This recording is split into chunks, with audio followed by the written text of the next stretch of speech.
जो ऐसे जो बागी अफसर है, ये सिपाही है, उनकी कोई फुटेज मिल जाए, उनका कोई नाम मिल जाए, मुझे पता चले ये कौन सी कोर से ताल्लुक रखते हैं, कहाँ पर है। ये जो खत की बात की जा रही है, वो खत भी अगर यहाँ पे सामने आ जाए, मेरे लिए ये चीज बहुत आसान हो जाती है, लेकिन ऐसा कुछ भी नहीं आया।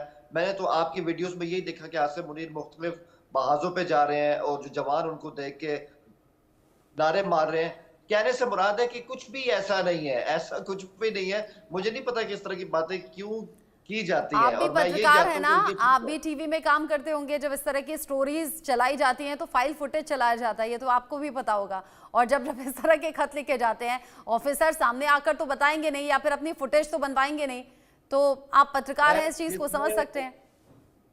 जिसने ये अगर इरादा कर लिया कि उसने बगावत करनी है और आर्मी चीफ के खिलाफ खुल के उनका नाम लेके बकौल आपके एक इस्तीफे की मांग भी कर दी, तो उनके अंदर फिर खौफ कहाँ रहा कि हमारी फुटेज सामने ना आए, हमारी शक्लें सामने ना आए। फिर तो आपने सारी अपनी जो कश्तियां हैं जला दी हैं, फिर इसमें इसमें मजीद क्या एहतियात करनी।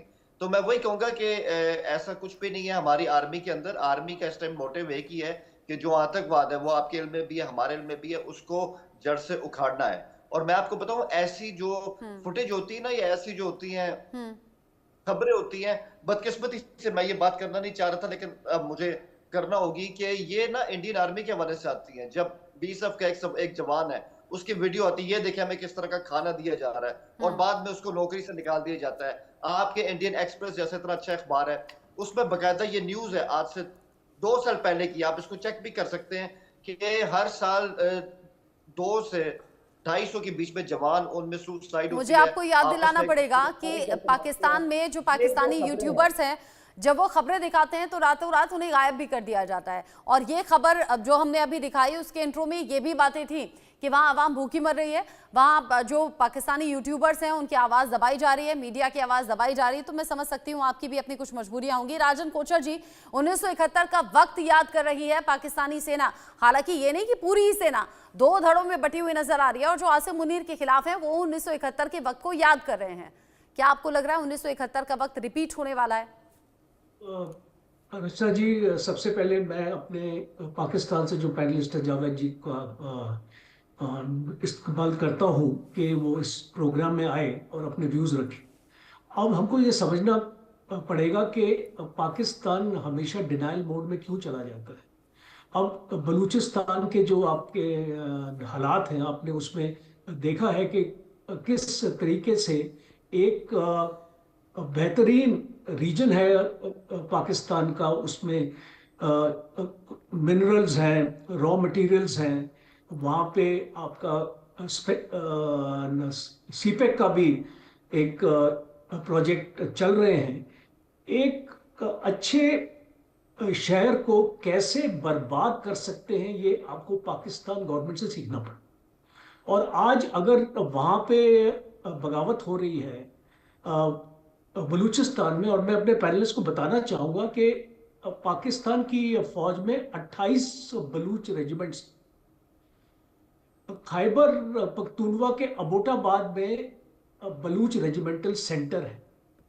तो आप समझ सकते हैं कि जब इन एरियाज में डिस्टर्बेंस होगी, आप लॉजिकल है कि अगर खैबर पख्तूनवा में तहरीके तालिबान पाकिस्तान जिस तरीके से और जिस इम्प्यूनिटी से मैं बोलूँगा पाकिस्तान फौज के ऊपर अटैक करता है। और मेरे पास स्टैटिस्टिक्स हैं कि पिछले एक साल में 48 अटैक्स पाकिस्तान आर्मी के हुए हैं और 383 पाकिस्तान के सोल्जर्स मारे गए। और ये स्टैटिस्टिक्स आपके पाकिस्तान की जो एक पीस फोरम है, एक वहां से है।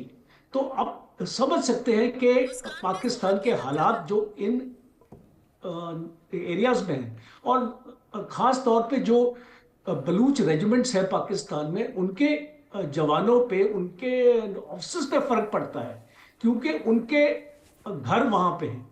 अगर उनकी फैमिलीज अफेक्ट होंगी तो वो भी अफेक्ट होंगी।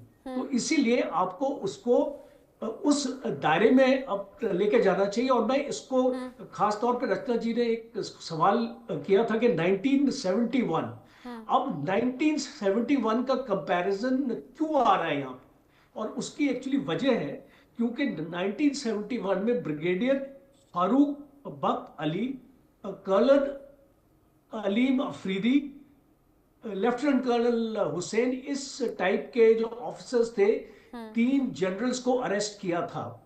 जनरल याया खान को रिजाइन इसको करना पड़ा, उनको मजबूरी से रिजाइन अपना करना पड़ा, और जुल्फिकार अली भुट्टो को उनका चार्ज इसको लेना पड़ा। तो आप समझ